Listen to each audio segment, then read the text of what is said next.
This week, 100 years ago, St. Louisans were getting a hold of or making pieces of smoked glass to view what in the Midwest would be a partial eclipse. Smoked glass, now considered wholly inadequate for eye protection, was the go-to eclipse viewing technique at the time. The path of totality, September 10, 1923, it tracked from Japan across the Pacific and just clipped Southern California before heading over Mexico.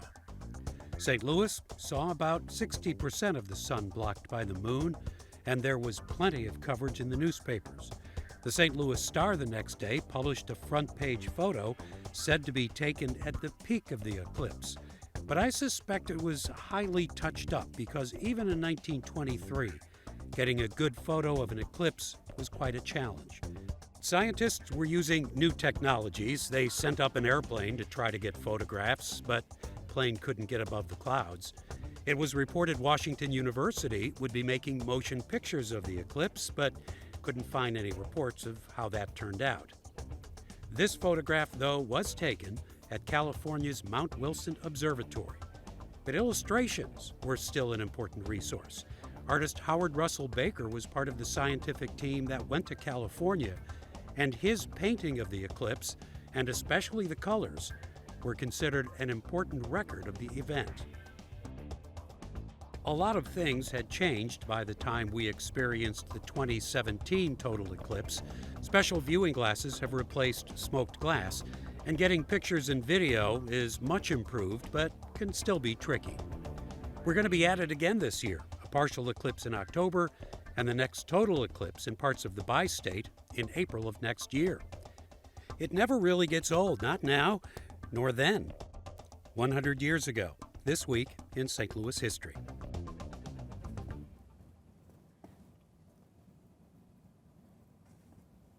Well, that was then, and this is now with a partial eclipse, again, next month, and a total eclipse in the spring down towards Cape and the Boot Heel. And we've asked Don Ficken to join us because he's with the Missouri Solar Eclipse Task Force, which has been pretty busy, I guess. Yes, we have. Doing what? Well, basically we're trying to raise awareness and make sure that folks have the glasses they need for to be safe. And we're starting to focus a little bit on schools now. Schools have a lot of challenges, I think. It's a little bit later than the last one. And so we want to make sure that we get the children, that they get to see something and be safe doing that. Yeah, I mean, that's part of this. So there's this educational thing, which you would love to share with everyone. Right. There's the safety aspect. Right. But the towns that are in the path of totality, and in Missouri, we're talking with Poplar Bluff and West Plains, Cape Girardeau, Farmington, Perryville. Then you move into Illinois, and I think it's Marion and a number of other towns, Mount Vernon.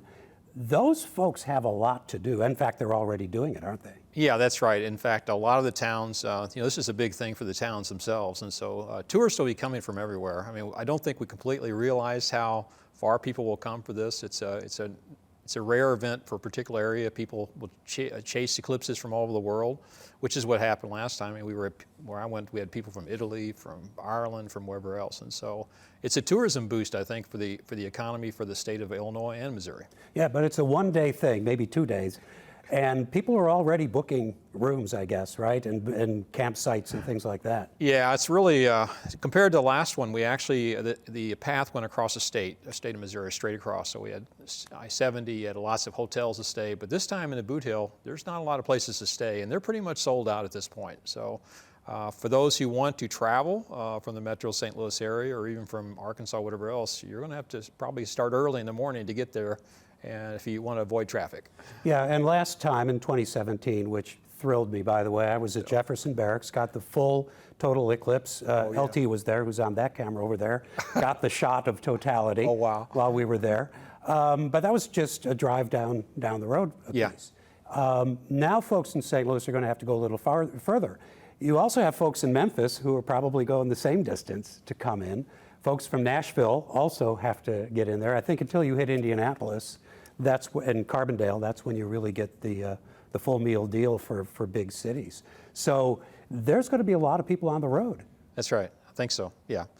I think one of the important things to realize is that last time, in 2017, we had a pretty good population within the eclipse, but it's actually more than double this time. And what's really a big deal is that the path will go through the East Coast, and that means the media on the East Coast are going to pick up on this. And so we don't hear too much about it quite yet because we're talking about an October partial. The East Coast is not really involved in that too much other than just being in a partial.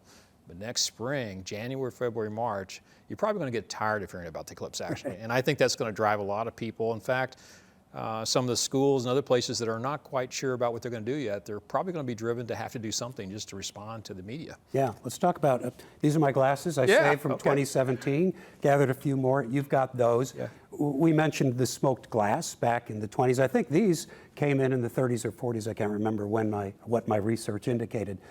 But this is important stuff. I mean, and you've got to get those, I mean, you're the task force and others, you've got to get these out to people and get them to use them.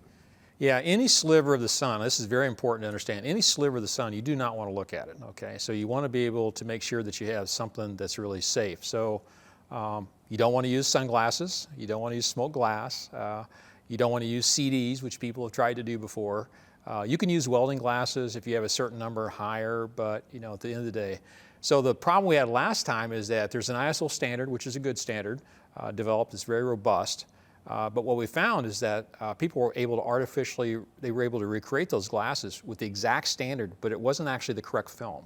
Yeah. And so what we're recommending now is the American Astronomical Society has put together a list of preferred suppliers and retailers that you can go and safely know those glasses are okay. And if you go to moeclipse.org, you'll find that link on there to go to this wonderful resource. They're doing a great job of making sure that you get, but the important thing is to make sure that you got the glasses from the right source. Right. Not just what looks like the correct glasses. And these are good for October 14th, which is a Saturday. Yeah, yeah. And that's a partial eclipse, but it's still kind of cool to look at. Yeah, actually every eclipse starts with a partial and ends with a partial. So at the end of the day, no matter whether you're in the totality for April next year, you need to have those on. And so they're very cool to look at, and of course you need to use them properly. And if you have children, make sure that you supervise them, that they don't look at the sun before they put their glasses on. So October's a Saturday, but April 8th is a Monday. Yes. It's the week after of Easter. So schools will be in session. Most schools, I think, will be in session. They've got some issues to deal with. They want the educational opportunities, but they don't necessarily want the liability that might go with it. Yeah, I think we really have to divide the schools into two groups, okay? So for the schools within the path of totality, when I'm hearing from them, and I've talked to quite a few, they're actually closing. Most of them are closing. One of the problems is that the maximum of the totality is right at 2 o'clock, and schools will probably have to be heading home at that point. So, but for the Metro St. Louis area, I've talked to quite a few school districts, and what they're doing is they're planning to be open. They probably have glasses, and they're planning activities before and maybe up through that day. Yeah, I'm really looking forward to it. Again, it was supposed to be a once-in-a-lifetime experience until I found out it was going to be a twice-in-a-lifetime experience. So I'm hoping to be in Cape for that. Maybe take the day off. I'll check around about that. So Don, thanks for your work with the task force and all that's going on. Don Ficken is with the Missouri Solar Eclipse Task Force. And again, thanks for the time, because I know you've been really busy.